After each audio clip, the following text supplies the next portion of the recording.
Fuji's shadow, a vanishing view.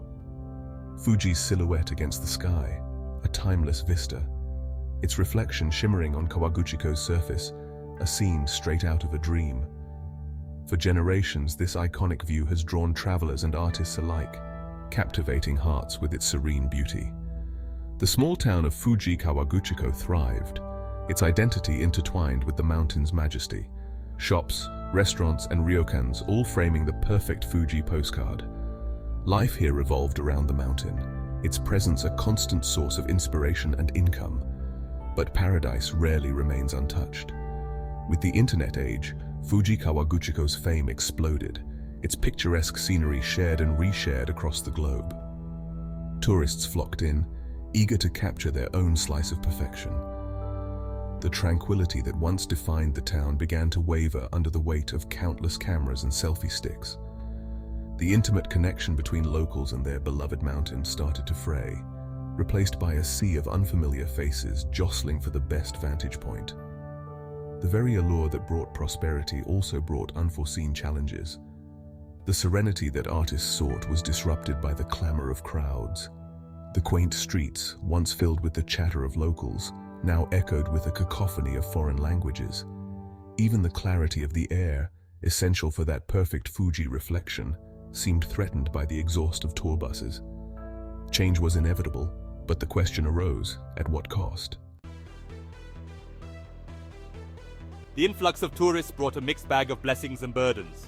Shops overflowed with customers, restaurants bustled with activity, and local businesses thrived. The economy surged, bringing a new wave of prosperity to Fuji Kawaguchiko.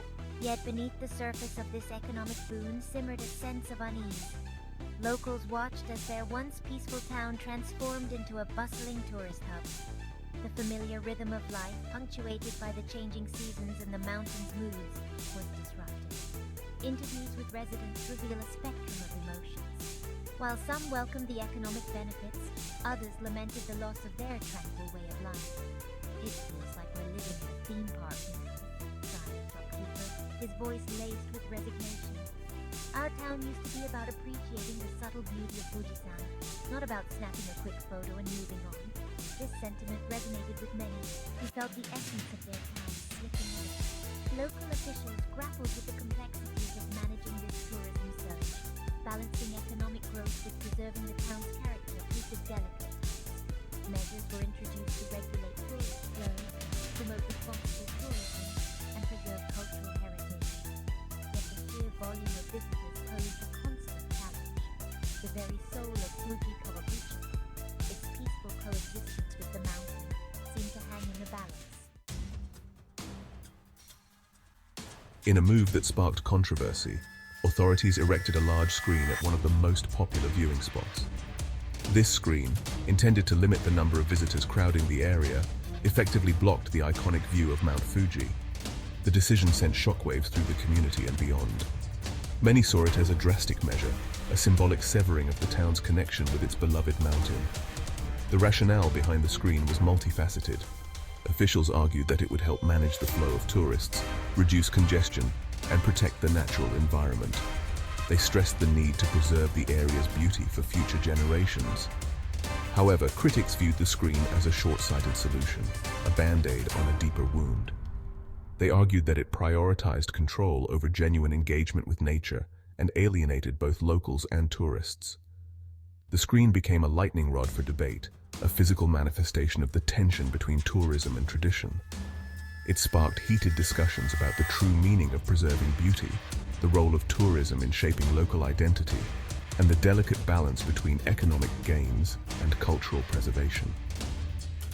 The very act of blocking the view, meant to manage the impact of tourism, ironically became a symbol of its disruptive force. "It feels like we've lost a part of ourselves," lamented an elderly resident, his voice heavy with sadness. Drawn by the promise of witnessing Fuji's iconic beauty, they were met with an obstruction. Some questioned the logic of traveling to witness a view only to find it blocked. Others felt cheated of the experience they had anticipated. The screen's presence cast a long shadow over Fuji Kawaguchiko.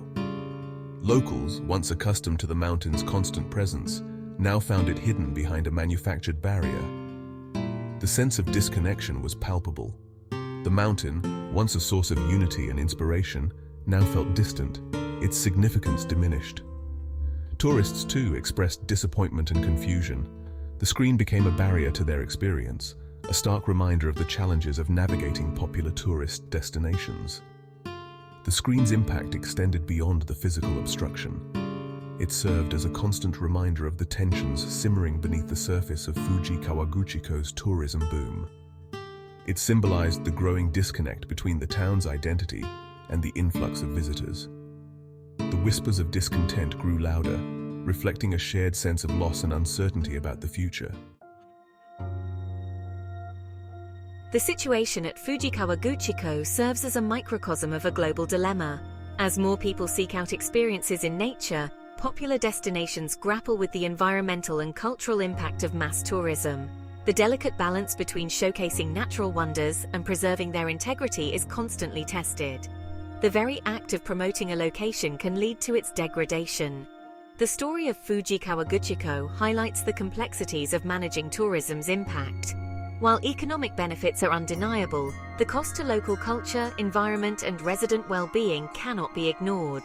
The challenge lies in finding sustainable solutions that prioritize both preservation and responsible engagement.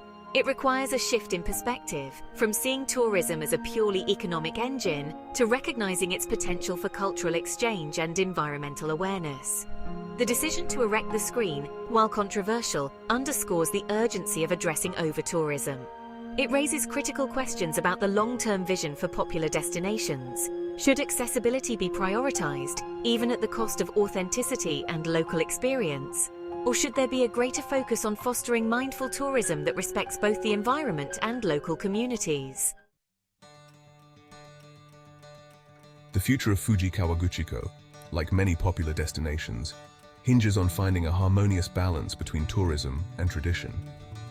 This requires open dialogue between locals, officials, and tourism stakeholders. It demands innovative solutions that go beyond short-term fixes and address the root causes of over-tourism. Investing in sustainable infrastructure, promoting off-peak travel, and educating tourists about responsible behavior are crucial steps. Equally important is empowering local communities to participate in shaping the tourism landscape. Their voices, often marginalized in the face of economic pressures, hold the key to authentic and sustainable tourism practices. Perhaps the screen at Fuji Kawaguchiko can serve as a catalyst for reflection and change. It can spark a conversation about the true meaning of preserving beauty, not just in its physical form, but also in the cultural and spiritual values it embodies. It can inspire a shift towards a more mindful approach to tourism, one that honors the delicate balance between sharing the world's wonders and protecting their essence for generations to come.